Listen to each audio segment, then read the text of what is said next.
అందరికీ నమస్కారం. నేను మీ సాయి ప్రకాష్ అలియాస్ సాయి ప్రసాద్. ఈ స్పెషల్ వీడియో అండి in appreciation to Indian women's team for their grand victory world cup winnowing over south Africa. నా రెండు వీడియోల్లో కూడా నేను ఎంఫసైజ్ చేశాను ఎలాగా వాళ్ళు ఆడితే విజయాన్ని సాధిస్తారు, ఎటువంటి మైండ్ సెట్ ఉండాలి, ఎటువంటి ఫీల్డింగ్ ఉండాలి, ముందు బ్యాటింగ్ ఆడితే మంచిదని చెప్పాను. సౌత్ ఆఫ్రికా మరి ఏం ఆలోచించి మరి బౌలింగ్ ఎందుకుందో మనకి తెలియదు. మ్యాచ్ని బాగా స్టడీ చేయాలి, గ్రౌండ్ని బాగా స్టడీ చేయాలి, నేచర్ ఆఫ్ ద పిచ్ని బాగా స్టడీ చేయాలి, ఎన్ని మ్యాచ్లు ఆడుతున్నారు ఒక పిచ్ మీద అన్న స్టడీ చేయాలి, బిహేవియర్ ఆఫ్ ది పిచ్ అది ఎలా ఉంటుంది, ఈవినింగ్స్ ఆఫ్టర్నూన్స్ మార్నింగ్స్ అనేది స్టడీ చేయాలి. ఇదంతా లెర్నింగ్ ప్రాసెస్లో పార్ట్ అండి. అటువంటిదే మరొక పాయింట్ నేను ఇక్కడ రేజ్ చేస్తున్నాను. మంచి భవిష్యత్తు ఉందని కూడా చెప్పాను. ఇప్పుడు మహిళా జట్టులకి కాలేజ్ లెవెల్ నుంచి మరియు స్కూల్ లెవెల్ నుంచి కనుక క్రికెట్ కోచింగ్ క్యాంప్స్ మొదలు పెడితే డెఫినెట్గా ఆడపిల్లలు నేర్చుకుంటారు, మెళకువలు నేర్చుకుంటారు, వెరైటీ ఒకటి నేర్చుకుంటారు, ఫిజికల్ ఫిట్నెస్ ఒకటి నేర్పాలి, ఫాస్ట్ బౌలర్స్ డెవలప్ చేయాలి.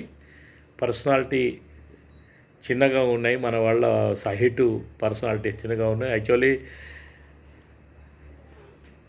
పంజాబ్ నుంచి కానీ హర్యానా నుంచి కానీ మంచి హైట్ ఉన్న అమ్మాయిని సెలెక్ట్ చేసి, క్రికెట్ ఇంట్రెస్ట్ ఉన్న వాళ్ళని సెలెక్ట్ చేసి మంచిగా ట్రైనింగ్ ఇస్తే బాగుంటుంది. ఏది ఏమైనా ఇప్పుడు చక్కని టీం ఒకటి ఉంది. అయితే ఏజ్ గ్రూప్ చూసినట్టయితే వీళ్ళందరూ కూడా ఒక 1 or 2 ప్లేయర్స్ని కనుక పక్కకు పెడితే మిగతా వాళ్ళు కూడా నియరింగ్ 29 అండి, 28, 29 ఏజ్ గ్రూప్లో ఉన్నారు. ఆ ఏజ్ గ్రూప్ని తగ్గించాలి అంటే మన స్కూల్ లెవెల్ నుంచి మనం సెలక్షన్ ప్రాసెస్ మార్చి స్పోర్ట్స్ లోపల క్రికెట్ ఒకటి ఇంక్లూడ్ చేసి ఎంకరేజ్ చేస్తే మాత్రము మంచి మహిళా టీం ఒకటి తయారవుతుందని నాకు పూర్తి నమ్మకం ఉంది. మేము ఆడే టైంలో మరి క్రికెట్ ఉన్నప్పటికీ ఆ టైంలో రజనీ వేణుగోపాల్ అని, మంజుల అని చెప్పి, బి సునీత అని చెప్పి, ఈ విధంగా ఐఎమ్ టాకింగ్ అబౌట్ 86, 87 ఆ టైంలో కూడా అప్పుడప్పుడే మహిళలు ఆడుతున్నారు. టీం ఉన్నప్పటికీ కూడా ఆ తర్వాత ఎటువంటి టీం ఇండియాలో ఉండింది. ఆ తర్వాత రోజుల్లో మరి ఎటువంటి విజయాలు మనం సాధించాము, ఎటువంటి బౌలర్స్ మనకు వచ్చారు, బ్యాట్స్మెన్స్ వచ్చారు, మనం చూసాము. అదే కోవలో ఇప్పుడున్న టీం కూడా ఆడుతోంది. అయితే సెలక్షన్ ప్రాసెస్ కొంచెము యూజర్ ఫ్రెండ్లీగా చేసి వాళ్ళ మైండ్ సెట్ మార్చి స్పోర్ట్స్ కోటాలో ఉద్యోగాలు ఒకటి ఇచ్చేలాగా ఉండాలండి కార్పొరేట్ లెవెల్లో. ఎందుకంటే ఈ కార్పొరేట్ లెవెల్లో ఉద్యోగాలు ఉంటే జీవనాధారం ఒకటి ఉంటుంది. ఎంతో కష్టపడి పల్లెటూరుల నుంచి లేదా మరబల గ్రామాల నుంచి వస్తారు, చదువుకుంటారు, చదువుకుని ఉద్యోగం ప్రయత్నం చేస్తూ ఉంటారు. అటువంటి ప్రక్రియలో స్పోర్ట్స్ కనుక ఉంటే సిటీ రావడానికి ఒక కారణం దొరుకుతుంది. సిటీలో కనుక కార్పొరేట్స్ కనుక ఈ కోచింగ్ క్యాంప్స్ని కండక్ట్ చేసి క్రికెట్ లాంటి గేమ్స్ని ఎంకరేజ్ చేస్తే మరొక మంచి టీము భారత జట్టు తయారవుతుంది మహిళా విభాగంలో అని నేను పూర్తిగా నమ్ముతున్నాను. ఆల్రెడీ కబడ్డీ ఆడుతున్నారు, హాకీ ఆడుతున్నారు, బాస్కెట్బాల్ ఆడుతున్నారు, త్రోబాల్ ఆడుతున్నారు, వాలీబాల్ ఆడుతున్నారు. ప్రతి గేమ్లో ఆడవాళ్ళు వాళ్ళ ప్రతిభను చూపిస్తున్నారండి. షటిల్ బ్యాడ్మింటన్ ఆడుతున్నారు, టేబుల్ టెన్నిస్ ఆడుతున్నారు. అదే కోవలో కనుక మనం క్రికెట్ని ఇంక్లూడ్ చేసి కొంచెం ఎక్కువ మంది పార్టిసిపేట్ చేసే అవకాశం ఉంటుంది. కాబట్టి 11 ప్లేయర్లు కావాలి కాబట్టి ఒకళ్ళనొకళ్ళు చూసి నేర్చుకోవడానికి కూడా అవకాశం ఉంటుంది. కాబట్టి క్రికెట్ అంత కష్టమైన గేమ్ ఏం కాదని వాళ్ళకి లెసన్స్ ఒకటి థియరీ క్లాసెస్ లాగా చెప్పి తర్వాత వాళ్ళని దింపి మెళకువలు నేర్పించి వాళ్ళు ట్రైన్ చేసినట్టయితే మంచి మహిళా టీం ఒకటి తయారవుతుంది అని నాకు పూర్తి నమ్మకం ఉందండి. అయితే నేను ఇంకొక పాయింట్ ఏం చెప్పాలనుకుంటున్నా అంటే డివై పాటిల్ గ్రౌండ్లో మ్యాచ్లు ఆడారు, బాగానే ఉంది. అయితే రకరకాల విశాఖపట్నంలో కూడా ఆడారు. నేను అనుకునేది ఏమిటంటే వరల్డ్ కప్ కాబట్టి మరి వీళ్ళు మ్యాచ్లను బట్టి విశాఖపట్నము ఇటు మరి ఇండోరు, ముంబై ఇట్లా గ్రౌండ్స్ని సెలెక్ట్ చేసి ఆడడం జరిగింది. నేను అనేది ఏంటంటే భారత జట్టు మ్యాచ్లు ఆడినప్పుడు రకరకాల వెన్యూస్ని సెలెక్ట్ చేసుకుని రకరకాల వెదర్స్లో కనుక ఇప్పుడు ధర్మశాల ఉంది, ధర్మశాల వెదరును పూనా వెదర్ ఒకటి కాదు, నాగ్పూరును అహ్మదాబాదు ఒకటి కాదు, ఇటు కటక్ను మరియు ముంబై ఒకటి కాదు, హైదరాబాదు మరియు విశాఖపట్నం ఒకటి కాదు. ఈ విధంగా డిఫరెన్సెస్ వాళ్ళు తెలుసుకోవాలండి. అది మెచ్యూరిటీ. అది తెలుసుకుని ఏ గ్రౌండ్కి మనం ఎలా అడాప్ట్ అవ్వాలి, మన బౌలింగ్ స్కిల్స్ని ఏ విధంగా డెవలప్ చేయాలి, బాల్ ఎందుకు టర్న్ అవ్వట్లేదు, అసలు క్రాక్స్ డెవలప్ అవ్వడం అంటే ఏమిటి, పిచ్ని ఎలా యూజ్ చేయాలి, డ్యూ ఫ్యాక్టర్తో మనం మనం నెగ్గుకు రావాలి. ఒక డ్యూ ఉన్నప్పుడు నైట్ ఒకవేళ ముందు బ్యాటింగ్ ఆడి తర్వాత బౌలింగ్ వేస్తే ఏమవుతుంది, డ్యూ ఫ్యాక్టర్ ఉన్నప్పుడు మనం తర్వాత బౌలింగ్ అవతల వాళ్ళకి మనము బౌలింగ్ అవకాశం ఇచ్చి మనం బ్యాటింగ్ ఆడితే ఎలా ఉండబోతుంది. మళ్ళీ ఐ థింక్ ఈ పాయింట్ రిపీట్ చేసినట్టున్నాను. ఫీల్డింగ్ ఎంచుకోవడానికి కారణాలు ఏవేంటి, డ్యూ ఉన్న గ్రౌండ్లో ఫీల్డింగ్ ఎంచుకోవడానికి కారణం ఏంటి, కలకత్తా గ్రౌండ్కిను కాన్పూర్ గ్రౌండ్కి తేడా ఏమిటి, రాంచీ గ్రౌండ్కిను మరి వేరే గ్రౌండ్స్కి తేడా ఏమిటి, ఈ విధంగా తేడాలు గురించి వాళ్ళకి చెబుతూ బౌలర్స్ని ఎక్స్పోజ్ చేసి లెఫ్ట్ ఆర్మ్ స్పిన్ బౌలర్స్ని, రైట్ ఆర్మ్ స్పిన్ బౌలర్ అని మీడియం ఫాస్ట్ బౌలర్స్ని డెవలప్ చేసి వాళ్ళకి మెళకువలు నేర్పిస్తే మాత్రము చక్కటి మహిళా టీం ఒకటి తప్పకుండా తయారవుతుంది. ఏది ఏమైనా కానీ ఎలాగైతే మెన్స్ టీం అనేక కండిషన్స్లో మ్యాచ్లు ఆడుతుందో అదే కోవలో వీళ్ళకి 5 రోజులు టెస్ట్ మ్యాచ్ అవసరం లేదండి. 3 రోజులు కౌంటీ మ్యాచెస్ లాగా ఆడించి 3 రోజుల లోపల 1 ఇన్నింగ్స్ పూర్తిగా ఆడేలా కూడా మనం ప్లాన్ చేయవచ్చు.